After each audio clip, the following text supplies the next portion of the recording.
Trump, mocking claim that Russia hacked election, at odds with GOP. Washington, an extraordinary breach has emerged between President-elect Donald J. Trump and the national security establishment, with Mr. Trump mocking American intelligence assessments that Russia interfered in the election on his behalf, and top Republicans vowing investigations into Kremlin activities. On Saturday, intelligence officials said it was not until the week after the election that the CIA altered its formal assessment of Russia's activities to conclude that the government of President Vladimir V. Putin was not just trying to undermine the election, but had also acted to give one candidate an advantage. Wary of being seen as politicizing their findings, CIA analysts had been reluctant to come to that conclusion in the midst of the election, even as many supporters of Hillary Clinton believed it was obvious, given the leak of emails from her campaign chairman and others. One intelligence official said there were indications in early October that the Russians had shifted their focus to harm Mrs. Clinton. The CIA's slowness in shifting its assessment, another official said, was one reason President Obama ordered a full review of lessons learned on the operation to influence the election. Continue reading the main story. The Trump White House. Stories on the presidential transition and the forthcoming Trump administration. McCain calls Russian hacking a form of warfare. December 12. What is the president's daily brief? December 12. Abortion foes, emboldened by Trump, promise onslaught of tough restrictions. December 11. CIA judgment on Russia built on swell of evidence. December 11. Rex Tillerson, an aggressive dealmaker whose ties with Russia may prompt scrutiny. December 11. See more. But the disclosure of the still classified findings prompted a blistering attack against the intelligence agencies by Mr. Trump, whose transition office said in a statement on Friday night that these are the same people that said Saddam Hussein had weapons of mass destruction, adding that the election was over and that it was time to move on. Mr. Trump has split on the issue with many Republicans on the Congressional Intelligence Committees, who have said they were presented with significant evidence, in closed briefings, of a Russian campaign to meddle in the election. The rift also raises questions about how Mr. Trump will deal with the intelligence agencies he will have to rely on for analysis of China, Russia and the Middle East, as well as for covert drone and cyber activities. At this point in a transition, a president-elect is usually delving into intelligence he has never before seen, and learning about CIA and National Security Agency abilities. But Mr. Trump, who has taken intelligence briefings only sporadically, is questioning not only analytic conclusions, but also their underlying facts. To have the President-elect of the United States simply reject the fact-based narrative that the intelligence community puts together because it conflicts with his a priori assumptions, wow, said Michael V. Hayden, who was the director of the NSA and later the CIA under President George W. Bush. With the partisan emotions on both sides, Mr. Trump's supporters see a plot to undermine his presidency, and Mrs. Clinton's supporters see a conspiracy to keep her from the presidency. The result is an environment in which even those basic facts become the basis for dispute. Mr. Trump's team lashed out at the agencies after the Washington Post reported that the CIA believed that Russia had intervened to undercut Mrs. Clinton and lift Mr. Trump, and the New York Times reported that Russia had broken into Republican National Committee computer networks just as they had broken into Democratic ones, but had released documents only on the Democrats. For months, the president-elect has strenuously rejected all assertions that Russia was working to help him, though he did at one point invite Russia to find thousands of Mrs. Clinton's emails. There is no evidence that the Russian meddling affected the outcome of the election or the legitimacy of the vote, but Mr. Trump and his aides want to shut the door on any such notion, including the idea that Mr. Putin schemed to put him in office. Instead, Mr. Trump casts the issue as an unknowable mystery. It could be Russia, he recently told Time magazine. And it could be China. And it could be some guy in his home in New Jersey. The Republicans who lead the congressional committees overseeing intelligence, the Pentagon and the Department of Homeland Security take the opposite view. They say that Russia was behind the election meddling, but that the scope and intent of the operation need deep investigation, hearings and public reports. One question they may want to explore is why the intelligence agencies believe that the Republican networks were compromised while the FBI, which leads domestic cyber investigations, has apparently told Republicans that it has not seen evidence of that breach. Senior officials say the intelligence agencies' conclusions are not being widely shared, even with law enforcement.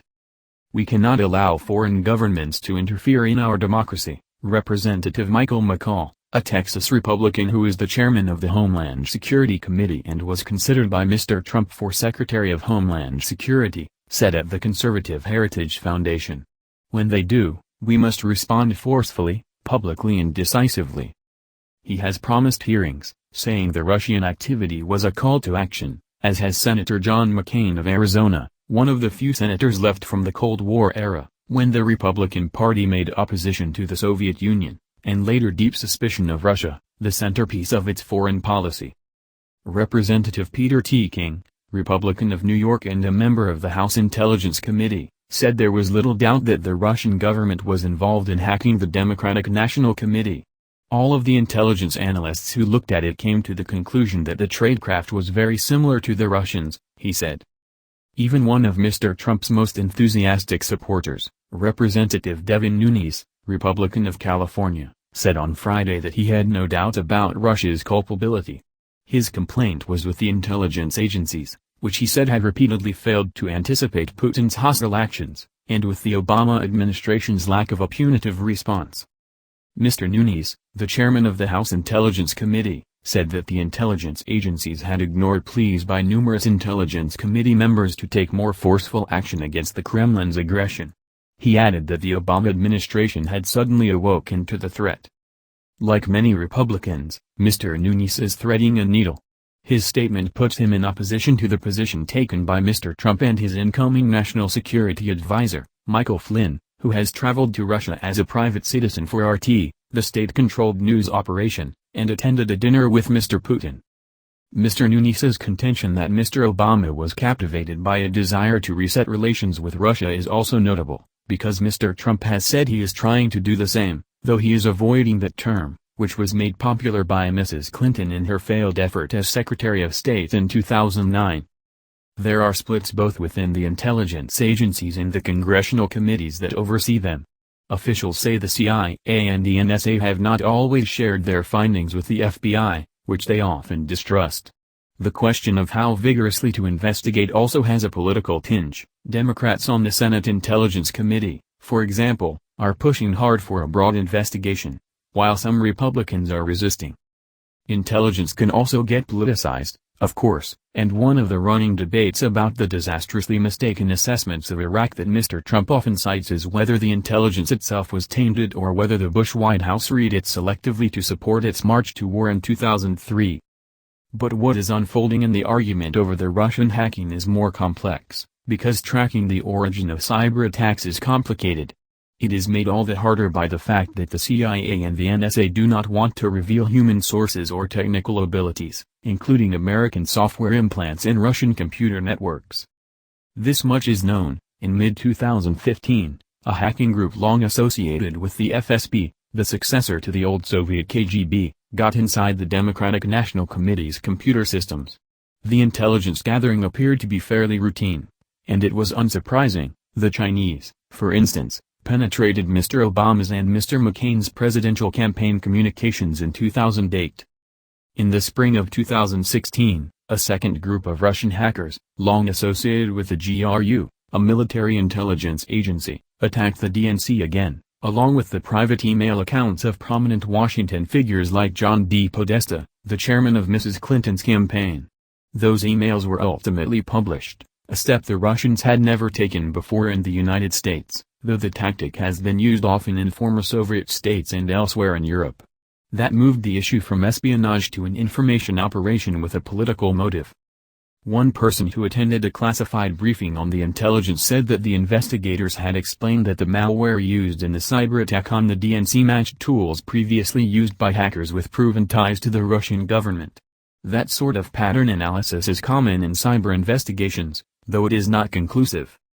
But the intelligence agencies had more. They had managed to identify the individuals from the GRU who oversaw the hacking efforts.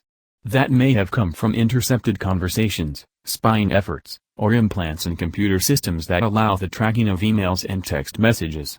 In briefings to Mr. Obama and on Capitol Hill, intelligence agencies have said they now believe that what began as an effort to undermine the credibility of American elections morphed over time into a much more targeted effort to harm Mrs. Clinton, whom Mr. Putin has long accused of interfering in Russian parliamentary elections in 2011.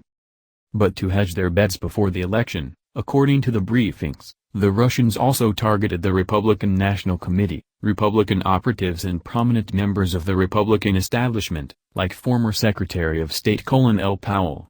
However, few of those emails have ever surfaced, save for Mr. Powell's, which were critical of Mrs. Clinton's campaign for trying to draw him into a defense of her use of a private computer server. A spokesman for the Republican National Committee, Sean Spicer, disputed the report in the Times that the intelligence community had concluded that the RNC had been hacked. The RNC was not hacked, he said on Twitter. The New York Times was told and chose to ignore. On Friday night, before the Times published its report, the committee had refused to comment.